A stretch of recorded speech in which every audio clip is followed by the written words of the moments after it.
de vouloir quitter le continent, en fait. C'est-à-dire, il y a ça, en fait. Mais moi, je veux un peu qu'on parle un peu d'une situation. C'est-à-dire, on va un peu parler de 5 raisons pour lesquelles la Russie a autant de succès en Afrique. Qu'est-ce qui peut justifier le fait que la Russie a autant de succès en Afrique? On va un peu parler de ça rapidement. Donc, voilà, on va parler un peu de ça. Pourquoi est-ce qu'aujourd'hui, tout le monde se retourne vers la Russie? Qu'est-ce qui fait que les gens sont en train de quitter, veulent divorcer avec tout ce qui concerne la France pour aller vers la Russie, en fait? Qu'est-ce qui peut justifier cela?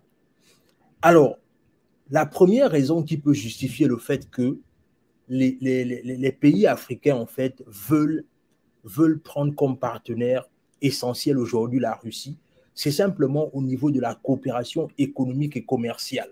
Ça, c'est la première raison. Le fait, c'est-à-dire la coopération économique et commerciale. La Russie a développé des partenaires économiques avec plusieurs pays africains, en particulier dans les secteurs de l'énergie, c'est-à-dire le pétrole, le gaz et l'armement, des infrastructures et de l'agriculture. Ces échanges commerciaux renforcent les liens bilatéraux et permettent à la Russie de bénéficier des ressources africaines. Oui, vous l'avez bien compris ici, c'est qu'en vérité, la Russie, en fait, a compris une chose, c'est qu'elle a laissé à un moment donné le temps à la France et les États-Unis de pouvoir bien se positionner en Afrique, en fait. Et à un moment donné, elle a réalisé quoi? Elle a réalisé qu'à un moment donné, puisque j'ai envie de me faire une place dans le continent africain, qu'est-ce que je peux faire que les autres ne font pas et que moi je peux faire pour pouvoir gagner l'assentiment des pays africains, en fait? Et c'est là où ce qu'elle a fait, c'est que, et ce qui est bien avec la Russie, c'est que la Russie ne vient pas avec un ton paternaliste. C'est ce qui fait déjà la plus grande différence avec la Russie. La Russie, quand elle vient en Afrique, elle ne vient pas avec un ton paternaliste. Par contre, elle vient pour échanger avec les pays africains d'égal en égal.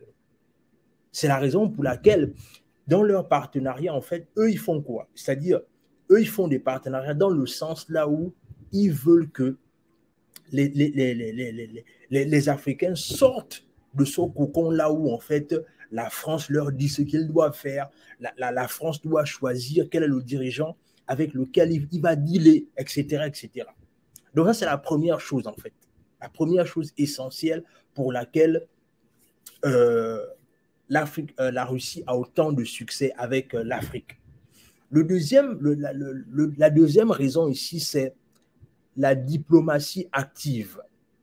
La Russie a développé une approche diplomatique proactive en Afrique, en renforçant les relations bilatérales et en offrant une alternative aux puissances occidentales. Elle propose des solutions politiques et économiques qui attirent certains pays africains, en particulier ceux qui souhaitent diversifier leurs partenariats internationaux.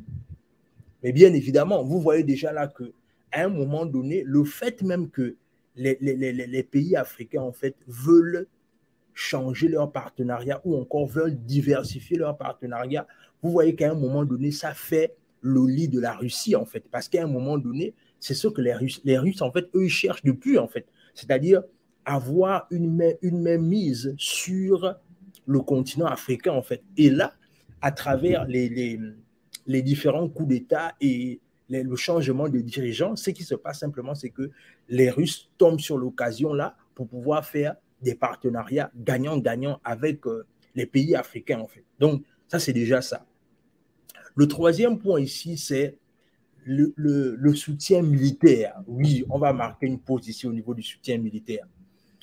La Russie fournit une assistance militaire à certains pays africains, notamment en matière de formation et de vente d'armement et de coopération en matière de sécurité. Cela renforce la position de la Russie en tant que partenaire fiable dans le domaine de la défense. Vous voyez, il n'y a pas longtemps, à l'époque de Hollande, ouais, je crois, c'est-à-dire on reprochait à la France de ne pas de ne pas, en fait, armer les pays africains, en fait. C'est-à-dire, il y avait ce débat-là qui était autour, là où on disait, en fait, que non, mais c'est pas normal. Pourquoi est-ce que la France ne fournit pas d'armes lourdes aux pays africains? Et ce qui s'est passé, en fait, c'est que la Russie, elle a compris cela, en fait. Elle a compris une chose, c'est que les Français, le partenariat avec la France est de telle sorte que ce n'est pas un partenariat égal à égal, dans le sens là où les Français, en fait, ne veulent pas donner la liberté, ou encore même les Américains, parce que ce sont les Américains qui commandent, la France, c'est le sous-traitant, et c'est l'Afrique qui subit tout, en fait. Alors, ce qui se passe, c'est quoi? C'est-à-dire, la Russie, elle a compris une chose, c'est que la meilleure façon pour elle de pouvoir créer, en fait, des coopérations solides et qui durent, c'est de donner la liberté aux Africains de s'armer, en fait. Et c'est la raison pour laquelle, comme ils donnent l'opportunité aux Africains de s'armer, c'est la raison pour laquelle, à un moment donné, en fait, c'est-à-dire quand ils vendent les armes aux États africains, ça leur permet de prendre leur liberté, en fait. Voilà pourquoi ils disent ici, la Russie fournit une assistance militaire à certains pays, notamment en matière de formation et de vente d'armes. Et comme je vous ai dit la dernière fois, le constat qu'on a fait, c'est que c'est-à-dire, je crois même le président de la, on l'appelle comment? Le président de la Centrafrique, Archange Touadéra, avait fustigé cela, en fait. C'est-à-dire que il était en train de faire face aux rebelles au niveau de la Centrafrique, et il est allé voir Hollande pour demander à Hollande comment est-ce qu'il peut faire pour renforcer ses armes. Et le constat, la déception que Archange Touadéra avait fait face, c'était par rapport au fait qu'à un moment donné, c'est-à-dire que les armes que Hollande lui avait données, c'était des armes même qui ne pouvaient même pas faire face aux différents rebelles, en fait. Et c'est la raison pour laquelle il s'est retourné vers la Russie, parce que la Russie permet, en fait, de tisser des véritables partenariats, en fait, qui arrangent les pays africains, en fait. Donc, vous voyez déjà qu'en termes d'armement, ça en dit long, en fait. Ça donne la possibilité à ces pays-là, en fait, de pouvoir bien se protéger et faire face à des éventuelles attaques, en fait. Alors, le quatrième point ici, c'est, on va dire, le quatrième point ici, c'est les investissements dans l'éducation. Alors, la Russie offre des bourses africaines pour les étudiants. Alors, attends, on revient. OK. La Russie offre des bourses aux étudiants africains pour étudier dans ses universités, renforçant ainsi les liens culturels et d'éducation. Cela contribue à la création des liens à long terme entre la Russie et les pays africains. Alors, j'ai aussi quand même envie de marquer une pause ici, parce qu'en vérité, je pense que ce qu'on doit faire, c'est-à-dire les dirigeants africains, en allant tisser des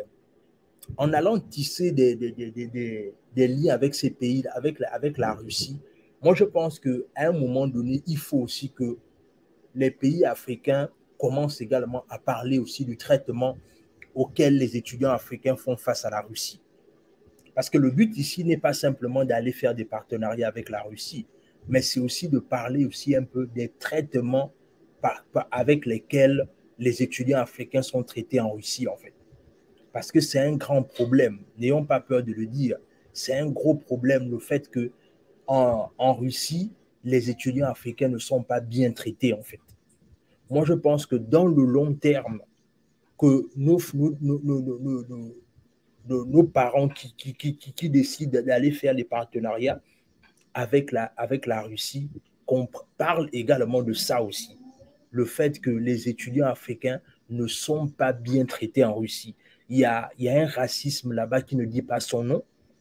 Et c'est la raison pour laquelle, à un moment donné aussi, je tiens à attirer l'attention aussi de nous, les Africains, en comprenant que il faut pas qu'on soit naïf en pensant que la Russie va résoudre tous nos problèmes. Parce que j'ai posté une vidéo, je crois, hier ou avant-hier sur YouTube, là où je vois un frère africain qui est venu dire que Poutine va changer l'Afrique. Non, il ne faut pas aller dans ce genre de discours-là. Poutine n'est pas là pour changer l'Afrique. C'est à nous-mêmes les Africains d'apporter le changement à l'Afrique. Il faut arrêter toujours d'avoir ce côté paternaliste là où en fait c'est quelqu'un qui va nous dire de faire ce qu'on doit faire. Non, il faut arrêter ça. Il faut apprendre à dire que, OK, si les Africains décident de prendre des partenariats avec la Russie, c'est bien, c'est une bonne chose. Mais il ne faut pas qu'on rentre dans le contexte là où les gens là vont nous voir, qu'on nous dise ce qu'on doit faire. Non, il ne faut pas rentrer dans ça.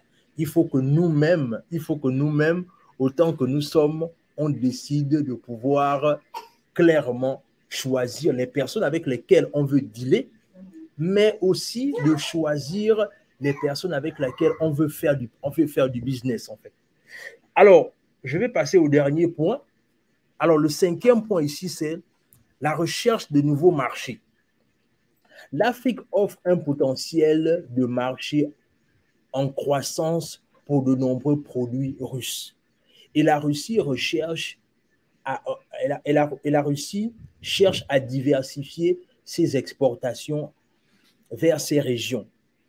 L'expansion économique russe en Afrique s'aligne avec la stratégie de développement global.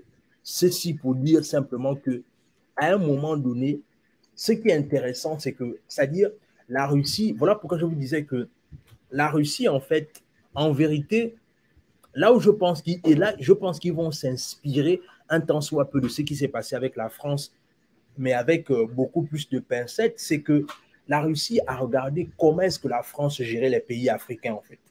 C'est-à-dire l'ingérence qu'il y avait dans les différents problèmes africains. Et ce qui va se passer, c'est quoi? C'est-à-dire la Russie va décider, en fait, de s'inspirer de ça, mais pour faire mieux, en fait. C'est-à-dire quoi? C'est-à-dire la Russie va partir du principe qu'elle ne va pas s'ingérer directement dans les problèmes en disant ce que les pays doivent faire. Eux, ce qu'ils vont simplement faire, c'est quoi? Ils vont fournir la sécurité. Une fois qu'ils fournissent la sécurité et qu'eux aussi prennent leur deal parce que ce n'est pas gratuit, eux, quand ils fournissent la sécurité, après la sécurité, en fait, ce qu'ils font, c'est que eux, maintenant, en fait, yeah, I'm gonna end up so. Donc, une fois qu'ils terminent, ils prennent la sécurité, eux, ils prennent leurs ressources naturelles et c'est comme ça. Donc, ils laissent en fait les pays africains eux-mêmes penser à leur propre développement, en fait. Donc, c'est pour dire quoi? C'est pour dire ici qu'en vérité, ce qui est bien avec la Russie, et ça, n'ayons pas peur de le dire, c'est qu'ils ne sont pas là pour imposer aux États africains ce qu'ils doivent faire. Eux, ils sont simplement là pour tisser des deals gagnants-gagnants. Et c'est la raison pour laquelle aujourd'hui, la Russie a autant de succès en Afrique. Regardez un peu partout, on est en train d'appeler Wagner. On appelle Wagner partout en Afrique. Pourquoi est-ce qu'on appelle Wagner partout en Afrique? Simplement parce que les Africains veulent en découdre avec le système de la France. Les Africains veulent en découdre avec la situation qui se passe actuellement en France et qu'ils n'apprécient plus en fait. C'est la raison pour laquelle ils veulent couper le cordon ombilical. Parce qu'en vérité, ce qui se passe, c'est quoi? C'est-à-dire que les Français ne garantissent aucun, c'est-à-dire qu'ils ne gagnent rien dans les coopérations avec la France. Alors qu'au moins, la Russie, là où, et ça, il faut féliciter cela, c'est que là où la Russie, au moins, elle garantit cela, c'est qu'au moins, il y a cet apport en termes d'armement et de sécurité. La preuve, c'est que ce qui s'est passé récemment au niveau de la Centrafrique, c'est quoi? C'est-à-dire, grâce au fait que Archange Touadéra était quelque part un peu frustré, la manière dont Hollande ne lui a pas donné les armes au niveau pour lutter avec les rebelles. Quand il est parti avec Poutine, Poutine lui a donné des armes lourdes pour pouvoir faire face aux rebelles, en fait. Donc, vous voyez qu'à un moment donné, ils ne sont pas là pour n'importe quoi, en fait.